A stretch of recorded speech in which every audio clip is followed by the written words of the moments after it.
पवित्र महानदी पुण्यतया महानदी और महानदीर संगम स्थल जो दीपांचल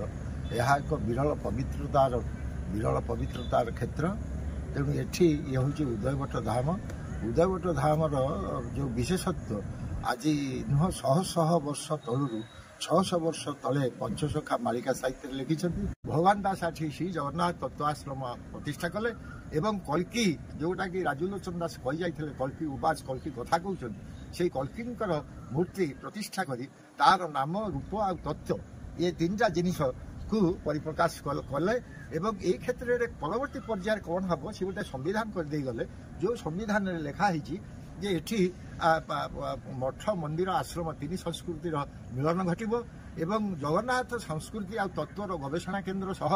एक पोथी आ बही पुस्तक रखिकी गोटे पाठागार हम एवं विशेष करी एठी गोटे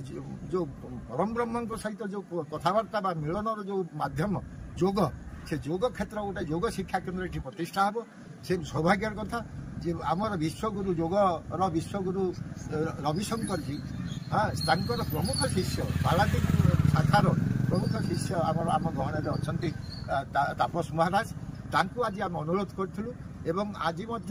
आमर शिल्प आ दक्षता विकास मंत्री ओडिशा राज्य सरकार सी निमंत्रण करूँ सी आसी पहुँचते एवं यही परिवेश आज गोटे सिद्धांत है ये गोटे जगन्नाथ संस्कृति व जगन्नाथ तत्वर परिप्रकाश गोटे गवेषणा केन्द्र एवं गोटे पाठागार ये हम ता सहित गोटे योग शिक्षा केन्द्र आश्रम स्कूल प्रतिष्ठित हम। मंत्री महोदय आमर श्रीजुक्त संपद स्वाई जे कि यही माटी पानी पवन बढ़ी सी आज आम ये अंचल नेतृत्व दौरान राज्य सरकार पाखे कही से आज आसते से प्रतिश्रुति दे जाइछन्ति यही सब कार्य कि प्रकार भाव में संपूर्ण भाव में कार्यकारी हो पार उदयवट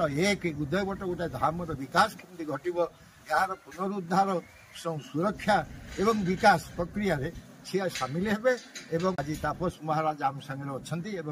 आम रंजन बाबा आम जी भावसागर दास आश्रम सी अच्छा